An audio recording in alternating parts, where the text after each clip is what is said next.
Bueno, en el año 2008 se sancionó la ley número 7546 que contempla la enseñanza religiosa en las escuelas públicas con carácter obligatorio dentro del horario de clases y que tienen que ser impartidas por docentes que reciban el aval de la autoridad competente. Lo que hay que resaltar esto es que la única autoridad competente que da este aval es la curia, o sea, la Iglesia Católica. Paso a detallar específicamente qué es lo que contiene esta ley y por qué un grupo de padres no católicos en el reclamo venían realizando un reclamo previo a la promulgación y a la sanción y promulgación de la ley, no fueron escuchados, iniciaron reclamos administrativos, tampoco fueron escuchados, y que recurren a mí pidiéndome esto de la intervención como una abogada, capaz porque también recurrieron muchos estudios jurídicos y vieron a muchos abogados y defensores oficiales, donde la cuestión de tener que confrontar, mejor dicho, al Estado, al gobierno, le infundían temor. Entonces, me plantean la postura de que querían realizar una acción judicial, yo dije que sí, y me parecía oportuno que se debería plantear lo que era una acción de amparo. ¿Por qué? Porque Salta tiene dos tipos de vías para reclamar cuando un derecho está violado y está contemplado en una ley, y una es la acción de inconstitucionalidad y el tiempo había pasado. Hay 30 días en Salta para poder plantear esa acción. Entonces ya había pasado más de un año. A mí vienen recién en el año, ya habían pasado más de 6 meses, perdón, ya vinieron a mí en el año 2009, en julio. Desde ese momento la situación no era nada fácil de manejar porque estaban los temores. Ya eran padres que eran conocidos por los reclamos que hacían tanto en la prensa y en todo organismo donde podían presentarse. Esto lo cuento de manera que me parece que es importante conocer estos detalles de por qué es un proceso que ha llevado su tiempo y ha tenido los resultados que tiene. Y un momento cuando se ha hablado de esta cuestión de que, bueno, iniciamos la acción de amparo, me plantean colegas y gente del entorno, me dice, esta acción no la lleves sola. Yo era consciente de eso, digo, bueno, no, porque no podía exponerlos a los padres. Salta es una ciudad muy chica, donde todos nos conocemos, donde el más mínimo reclamo se sale a la prensa o se filtra por cualquier lugar e inmediatamente quedan expuestos. Nadie brinda protección. Y muchos de los padres eran también del interior, peor. La palabra del cura del pueblo es fundamental. Esto me llevó a tener que estudiar la situación y ver cómo lo protegía a los papás, cómo las protegía a las mamás. Porque si bien la reunión era con padres y madres, los padres no quisieron firmar, en ningún momento quisieron exponerse. Entonces la demanda sale como madres, y todas las que firmaron son las madres. Eso también es un detalle a tener en cuenta. Después de un año de estudiar cómo buscaba la protección de estos papás, y también la mía, porque yo soy nadie, conocí con una organización que funciona acá, que trabaja acá en Buenos Aires, que es ADC, Asociación por los Derechos Civiles, y que tenía una jurisprudencia que es justamente el fallo de la Virgen, y que me sirvió de antecedente, decir, bueno, acá tenemos, lo planteo con los representantes de esta organización y me dicen, te acompañamos, participamos como coactores, justamente para desviar el centro de atención sobre los padres y se concentrara en la organización. Que obviamente es distinto hablar de una persona jurídica distinta a cada uno de los individuos. Esto ha sido una estrategia bastante importante porque así fue.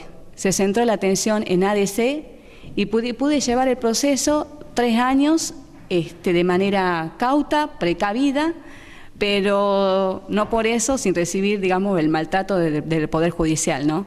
El Poder Judicial en Salta tiene lo que se llama la pastoral judicial y está formada por sus miembros que son desde los administrativos, sumariantes, hasta los miembros de corte. Entonces, esto no es lo mismo que Gabriela Gaspar, abogada, que presenta demanda de alimentos, daños y perjuicios, cualquier juicio, el trato que recibí hasta ese momento cambió.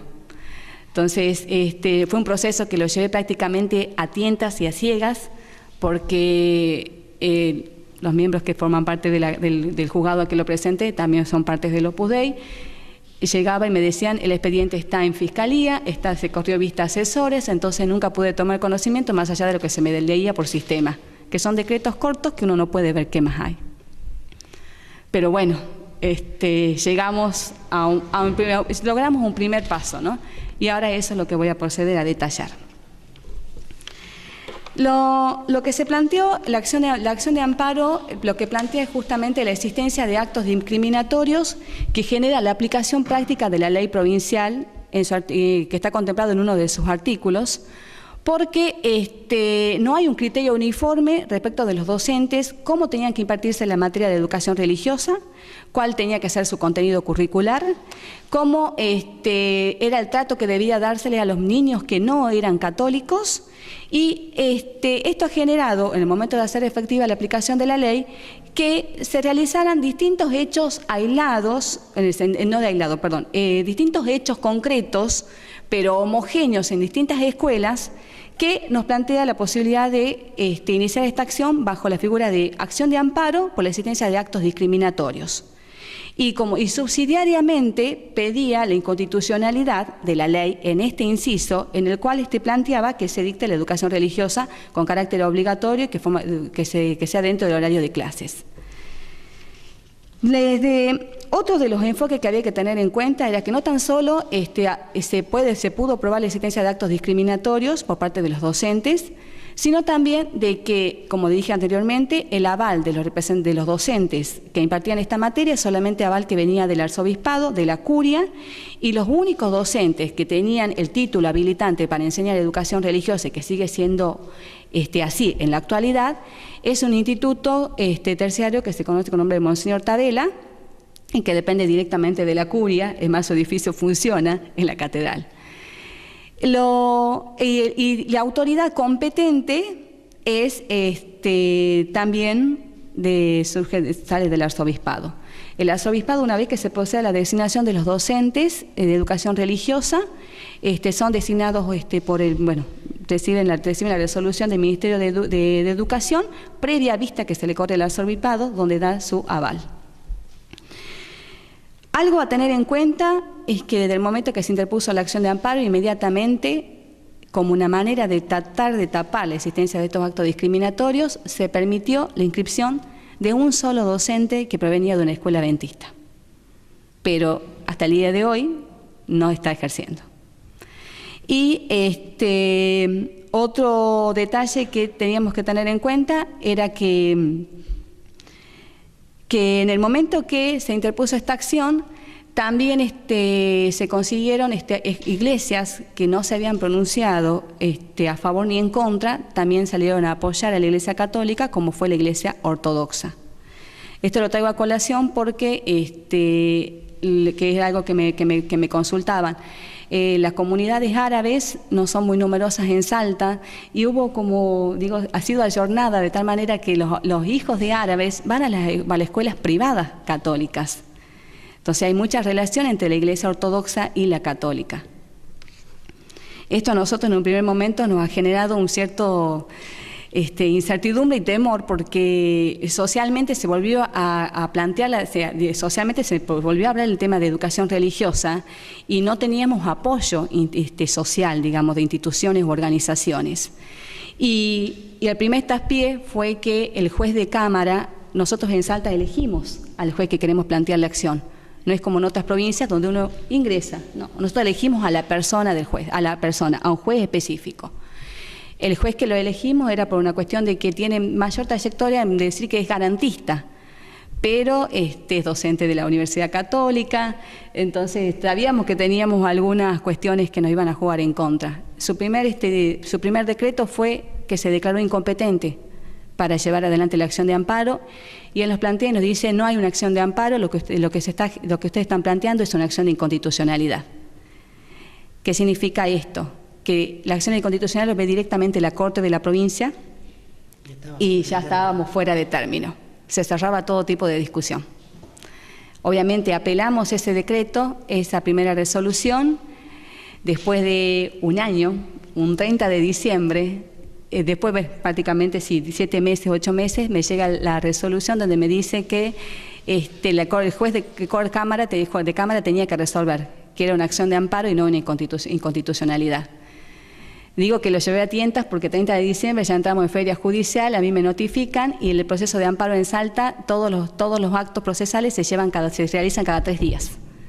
O sea, yo tuve que trabajar en feria, produciendo pruebas que no pude producir. Una de las pruebas fundamentales era que se realicen inspecciones oculares en las escuelas donde se pueda corroborar el rezo inicial al ingresar a clases. Obviamente esta prueba no se puede realizar en etapa de vacaciones. Y que se realizaran determinados informes que también debían ser en etapa escolar.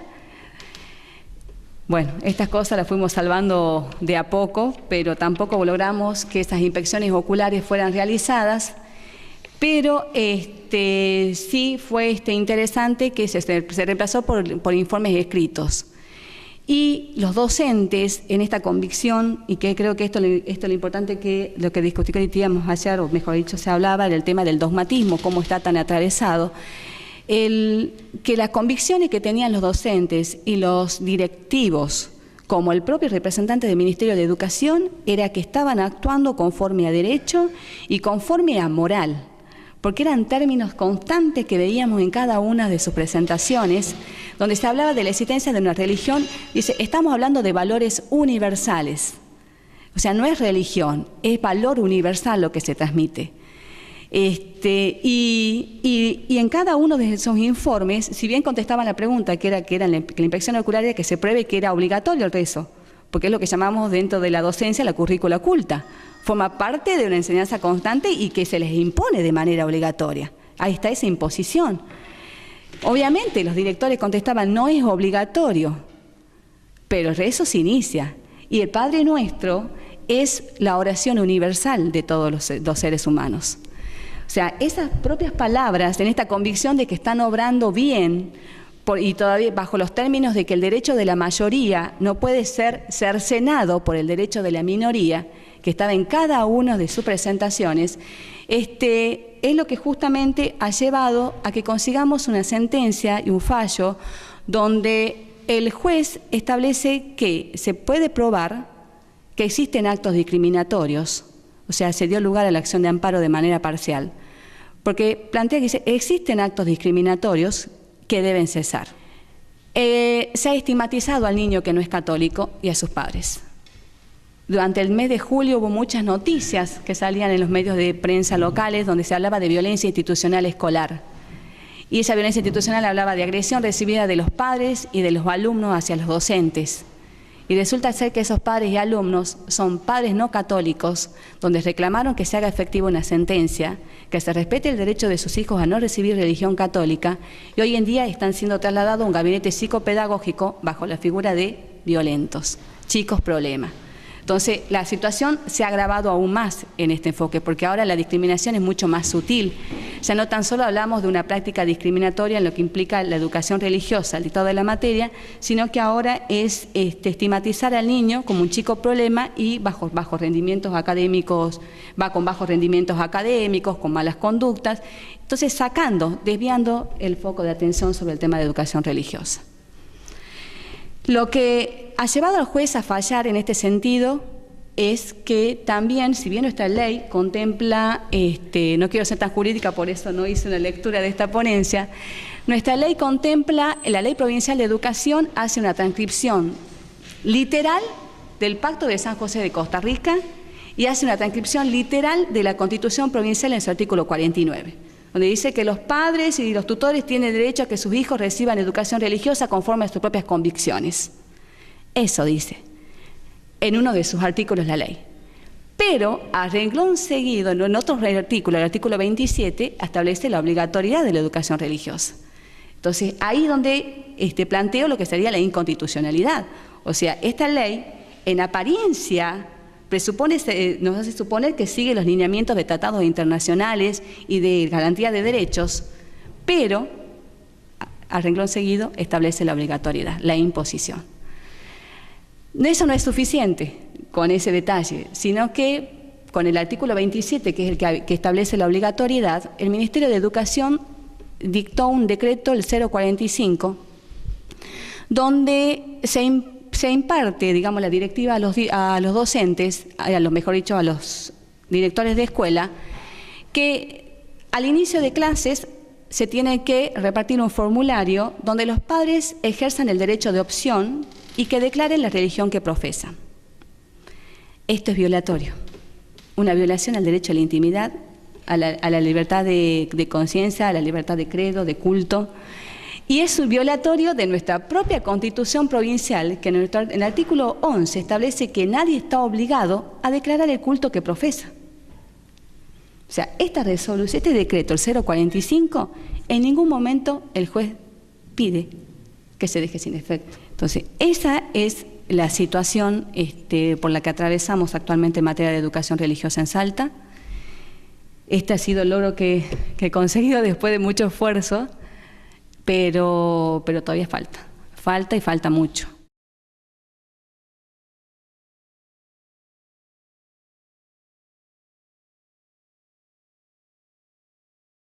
Soy de Uruguay, de la representación de APEL de Uruguay, la Alianza para la Educación Laica. Acabamos de terminar la reunión del ILEC de Argentina. Me acaban de nombrar presidente. Y la conclusión de este evento es que estuvimos analizando con distintas representaciones de América la situación de cada uno de estos países, haciendo recomendaciones y haciendo seguimiento de lo que veníamos haciendo en los años anteriores.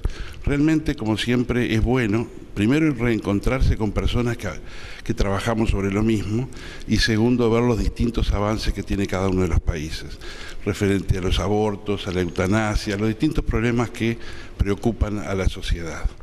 Y ahora lo que estamos haciendo es la carta final de Buenos Aires, terminar las actas para poderla firmar y después irnos a descansar. Eso sería todo.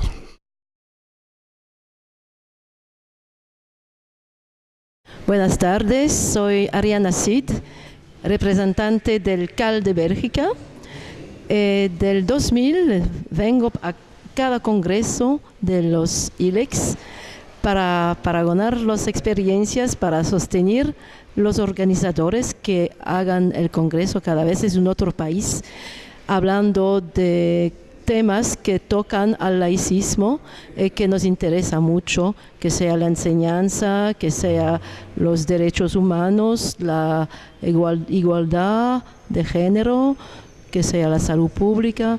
Cada vez probo de hablar de temas que desarrollamos nosotros en Bélgica y que pueden quizás interesar nuestra experiencia a los amigos de América del Sur y del Centro.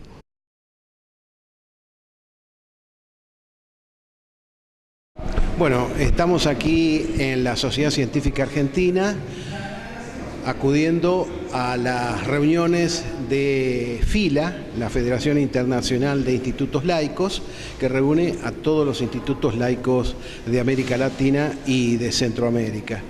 Esto es muy importante para nosotros, especialmente para nuestro país, para la Argentina, porque tenemos todavía muchas asignaturas pendientes respecto al laicismo en materia de educación, y esto es una gran ayuda para nosotros, que vengan los delegados de otros países, que nos comenten sus experiencias, lo que están haciendo en sus respectivos países, y esto nos va a servir de mucho apoyo, especialmente los hermanos que vienen de los institutos laicos de Europa, de Bélgica, de Francia, etcétera, que esto nos va a servir de mucha ayuda para que podamos seguir trabajando y poner el libre pensamiento en educación, seguir luchando por la libertad absoluta de conciencia e imponer el laicismo en materia de educación, como lo hicieron en nuestro país aquellos que fueron los promotores de la Ley 1420 de educación pública, gratuita y laica, allá por 1884,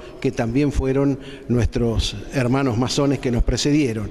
Y luego de ello, de mucha lucha, y luego de varios años, eso dio sus frutos, cuando la reforma universitaria de 1918 plasma en una universidad abierta, cogobernada, etcétera, donde los hijos de los obreros, de los empleados, los hijos del pueblo, pudieron llegar a la universidad, pública y también ser profesionales, y no como era antiguamente, donde la universidad dogmática solo dejaba entrar a ciertos sectores de la población argentina. Por eso agradecemos mucho que este Congreso de la Federación Internacional de Institutos Laicos se haya hecho en Buenos Aires, repetimos, porque todas las experiencias nos van a ser de mucha ayuda para lo que tenemos que bregar por el laicismo en educación en nuestra querida República Argentina. Bueno, ha sido 3 días largos de trabajo, ha sido toda una tarea muy fraterna, muchas coincidencias, muy buenos trabajos presentados por los ponentes y la verdad que una experiencia muy importante para el ILEC haber podido organizar este evento, y seguramente el año que viene trataremos de superarlo y mejorar algunas cuestiones de organización y también algunas de profundización de las actividades concretas que podamos desarrollar a lo largo del año que viene. Mi nombre es Mirta Krenk, soy integrante del Gran Oriente Simbólico Femenino de la República Argentina y es un gusto inmenso, fue un gusto inmenso haber intervenido en estos días en el primer Congreso Nacional del Laicismo del Instituto Laico de Estudios Contemporáneos. Aprendí mucho, abrí más los oídos de todo lo que hablé y creo que hay mucho para accionar. La acción es fundamental y después de haber colocado los puntos fundamentales sobre los que hay que trabajar, el trabajo es imprescindible para llevarlo a la puesta en práctica. No puede quedar en ideas. Las ideas sin la puesta en práctica no conducen a buenos fines y lo que pretendemos son excelentes fines. Por ese motivo trabajaremos para que se realice en la práctica diaria para el bienestar de todos los ciudadanos, los nuestros primero y todos los ciudadanos de la República Argentina.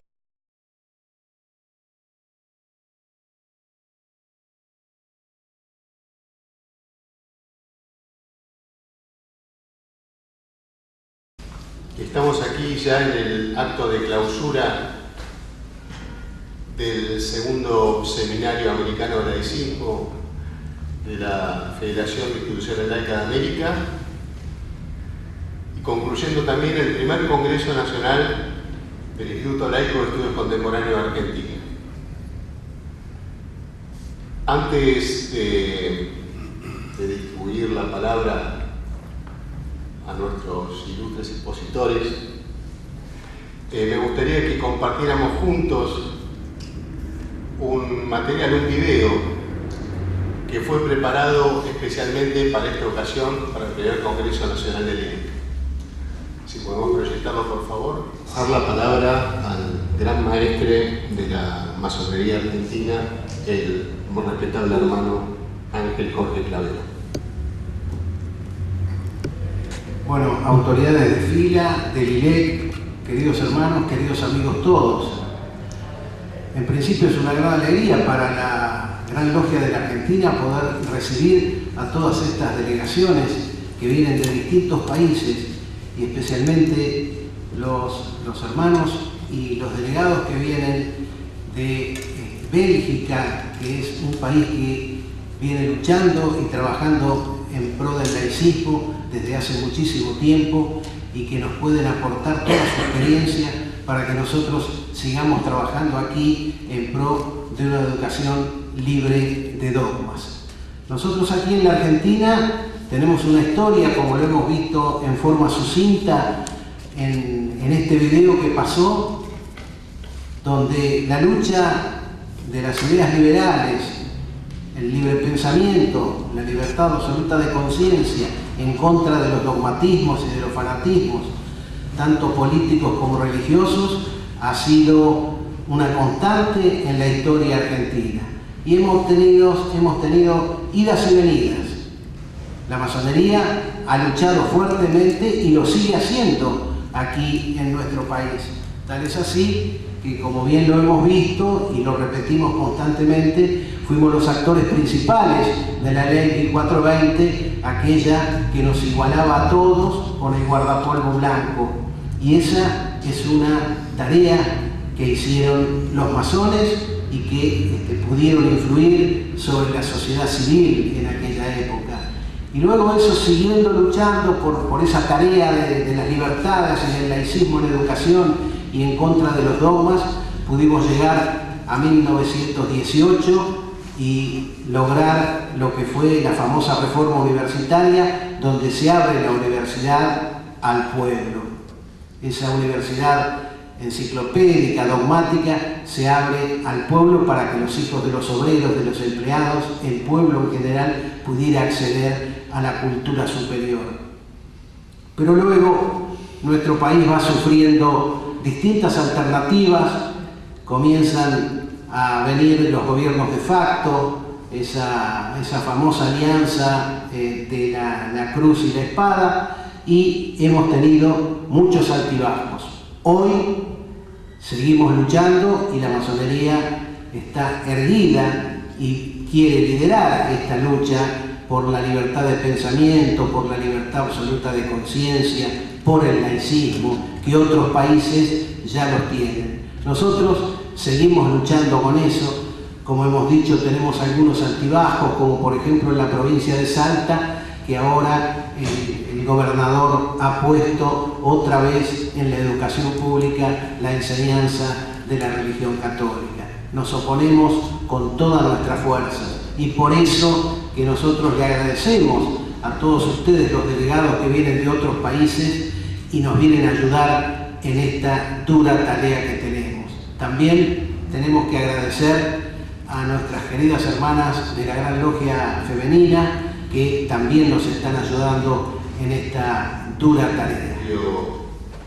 A la lectura de los documentos, tanto de ILECTE Argentina como la Declaración Final de Buenos Aires por parte de FILA, me gustaría a mí, como actual presidente de ILECTE Argentina, entregar al muy respetable gran maestre Ángel Jorge Clavero y al querido hermano Nicolás Breglia, pro gran maestre.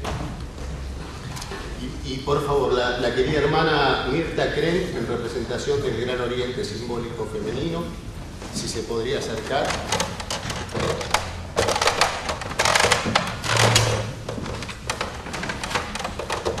El diploma que te acredita tu participación en este congreso y este recordatorio para que, pasados los años, siempre nos acordemos del lindo. Gracias.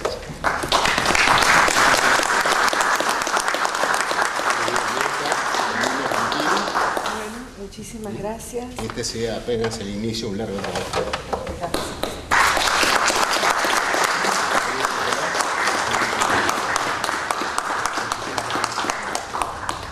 Señoras y señores, autoridades presentes, público en general, realmente con gran emoción dirijo estas palabras en razón de haber concluido ya mi mandato como presidente de la FILA, que me honró verdaderamente al designarme y que verdaderamente me genera un agradecimiento permanente hacia tan querida institución. Quería significar que deseo agradecer profundamente a todos los países miembros de la FILA que en todo momento, de una manera absolutamente irrestricta, apoyaron todas y cada una de las iniciativas que pudimos haber tenido, pocas, muchas, buenas o malas, pero que efectivamente respondieron a la mejor voluntad para el desarrollo de nuestro ideario laico.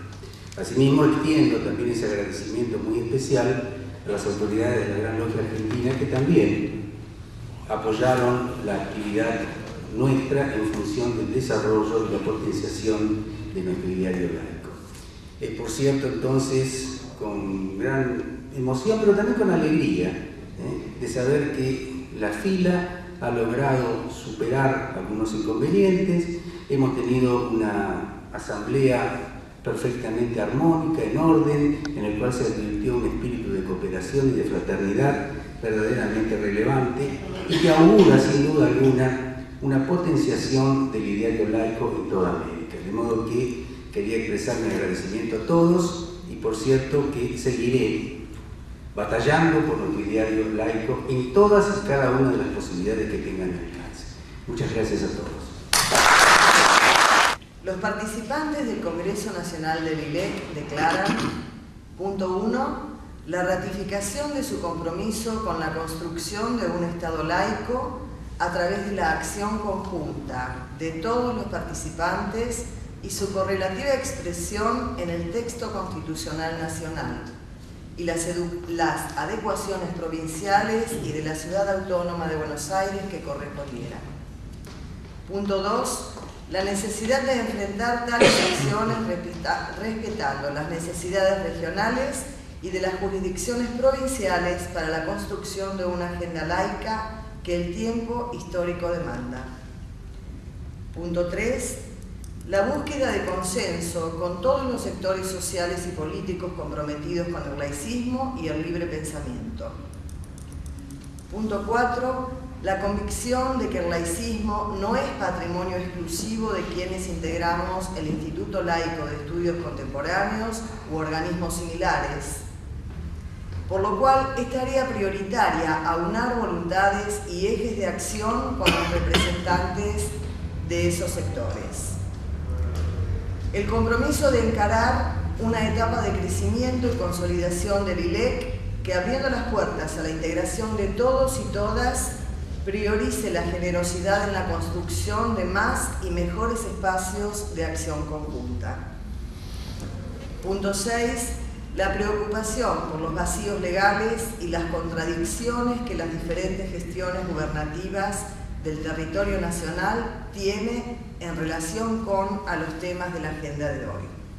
Violencia de género, aborto no punible, salud reproductiva, educación religiosa obligatoria en algunas jurisdicciones provinciales y la pérdida de la movilidad social ascendente que caracterizó a la escuela pública argentina. En ese contexto, ratificamos nuestro compromiso de militancia laica cotidiana para evitar la consolidación de todo tipo de dogmatismo.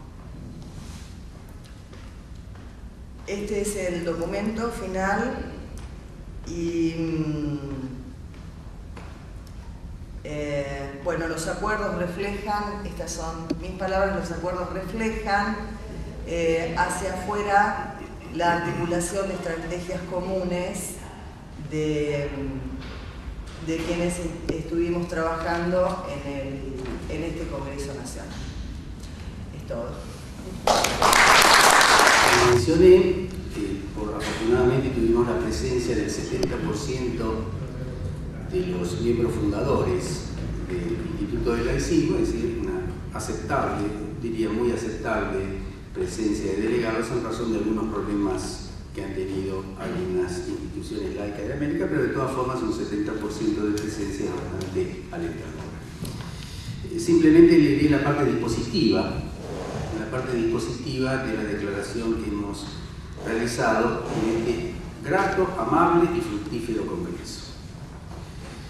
En primer lugar, que el laicismo no debe ser presentado como agresivo o enemigo de las religiones, ya que entiende que las mismas son hechos sociales y culturales que merecen nuestro respeto dentro de los límites legales a los cuales deben ceñirse. Segundo, que las confesionalidades en pie de igualdad son un fenómeno ajeno al quehacer estatal y corresponden al fuero íntimo y privado de sus fieles, lo que debe ser protegido por la legislación si no exceden los límites que señala el derecho. Tercero, que el derecho a profesar una religión que no contravenga el orden público y la legislación estatal ha de ser tan pleno como el derecho a no profesar alguna. Cuatro, que el laicismo como concepto político busca la inclusión plena de la población de cada Estado a los fines que todos, sin distinción alguna, puedan convivir en tolerancia y armonía con las diferencias enriquecedoras de toda sociedad. Quinto, que el laicismo siempre ha sostenido el respeto irrestricto al libre pensamiento como base de la aceptación de la opinión ajena y en definitiva de la democracia como estilo de vida. 6. Que el laicismo busca la plena integración e inclusión de los pueblos, garantizando la igualdad de posibilidades y la no discriminación racial, sexual, económica, de género y de religión. 7. Que que en todo Estado, cuando se confunden los valores religiosos íntimos de cada persona con los principios legales y políticos de la sociedad, comienza inevitablemente la conculcación de los derechos individuales. Octavo, que es necesario que los dogmas religiosos propios no se conviertan en obligaciones sociales. Noveno, que el laicismo como idea integradora e inclusiva se opone a las políticas generadoras de desigualdades sociales y brega por su superación. Décimo, que el Estado, como representante político y legal de todos sus habitantes, ha de mantener una actitud neutra y tolerante hacia las religiones, aceptando a todas en pie de igualdad, pero sin privilegiar a ninguna en particular. Ello como modo de asegurar la igualdad, la armonía, la paz social y la democracia. Finalmente quisiera agregar, porque omití decirlo anteriormente, que en el transcurso de esta asamblea hemos tenido una muy buena vinculación con la Asociación Internacional de Ética y Humanismo, que por cierto vamos a tener a una actividad fructífera en el futuro a través de la nueva conducción. Y anticipo también que el próximo congreso que se celebrará en Mar del Plata de la Asociación Internacional de Libre Pensamiento también veremos la posibilidad de concretar algún acuerdo con esa importante organización internacional. Muchas gracias. Es una gran sorpresa que nos hayan elegido presidente. Como ustedes saben, nosotros siempre decimos que acá no hay cargos, todas son cargas. Y es una gran alegría esta carga. Porque hace años estuve entre los fundadores de esto y ha sido siempre algo maravilloso. Encontrarnos con estos queridos amigos y los que lamentablemente no pudieron venir para trabajar sobre esto es algo hermoso. Les voy a hablar muy brevemente de lo que vamos a hacer, que fue lo que estuvimos conversando. Tenemos que recuperar todos aquellos países que por uno u otro motivo no han venido y tratar de lograr que más países se acerquen a esta patriada. Porque lamentablemente América de esto tiene mucho por aprender.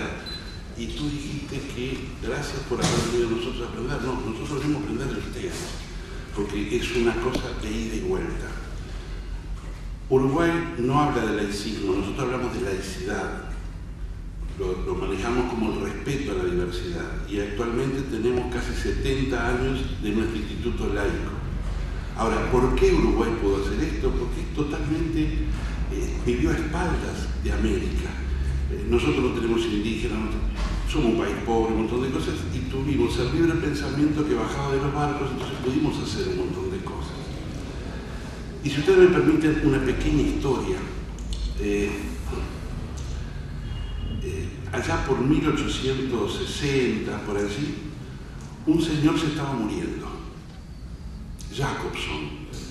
Y bueno, ustedes saben que cuando se morían iba siempre uno a darle 3 unciones y lo enterraban. Entonces el cura, que se llamaba Madruga, fue y le dijo: bien, para que te den las 3 unciones y te enterremos, tú tienes que abjurar a la masonería. Y él dijo no, y se murió.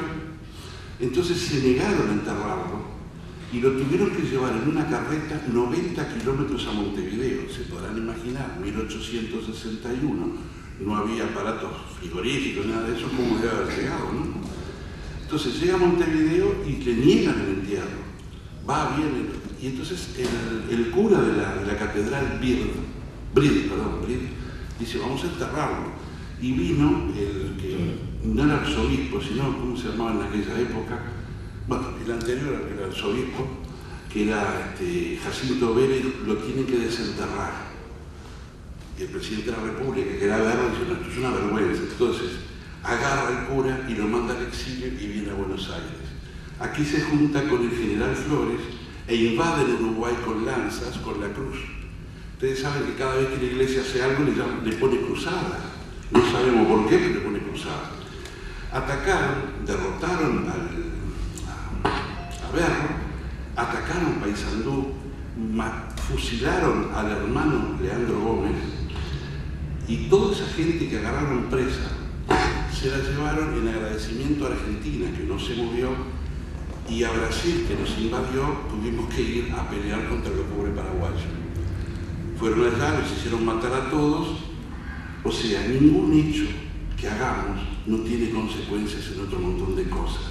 O sea, el mero hecho de no haber podido enterrar a un masón porque no quiso abjurar, terminamos apoyando una guerra fratricida que fue espantosa. No vamos a matar a otra cosa, pero fue así. Uruguay, acabamos de aprobar la despenalización del aborto, el Pepe también la marihuana, no sé dónde la voy a plantar en casa, pero parece que voy a poder vender y todo. Estamos tratando de sacar, de seguir, no liderando porque nosotros no somos líderes, sino de tratar de seguir en ese camino de ir mejorando. A veces se logra, a veces no. En este momento la Iglesia en Uruguay no tiene ninguna fuerza. Y para información de ustedes, el día antes de la votación, lo dije el otro día, el día antes de la votación de la ley de la despenalización del aborto, se reunieron el Opus Dei con la masonería. Y la masonería, uno de los 4, me nombró a mí para recibirlos. Fueron a la masonería, lo cual después vamos a ver cómo logramos echar algo, perdón, no quiero afectar a nadie, pero algo. Algunos querían volver a pintar la masonería. Y ellos vinieron con un concepto equivocado. Ellos dan la orden y todo el mundo va. Entonces pensaron que nosotros decíamos lo mismo y todo el mundo iba y votaba. Y no le dijimos que la conciencia de cada uno tiene que votar. Y tenemos hermanos que votaron a favor y en contra de la ley. Y no lo pudieron entender. Pero realmente fue un hecho histórico que el Opus Dei, que es enemigo nuestro, porque nosotros no somos enemigos de nadie, hayan venido. Recién escuché la palabra dogma. Una vez en una charla en la masonería uruguaya, yo dije algo que muchos me miraron y casi me mandan al cuarto de reflexión y otra vez a la calle. Yo dije que en la masonería perfectamente puede haber dogmáticos. Lo que no puede haber es que dogmaticemos al otro. Porque todos aquellos que tienen una religión, y tenemos hermanos, y debe haber hermanas que también siguen una religión, siguen un dogma. Lo que no podemos permitir es que dogmatice al otro. Ahí está el límite. Bueno, nosotros vamos a empezar un periodo que ojalá sea tan bueno como el de Marcelo. Después que me consiguen una placa para mí. Con Marcelo trabajamos muchísimo con Marcelo y nos queremos mucho, como con todos los integrantes de la Federación de Instituciones Laicas de América. Y ya les digo, vamos a trabajar mucho porque si bien en algunos países se ha adelantado mucho, en esos países se adelantó y en los otros todavía tenemos un debe brutal. La mujer, los niños, las cosas, tenemos tanto para hacer que nos va a llevar varias vidas. Y esperemos que entre todos lo podamos hacer. Muchas gracias.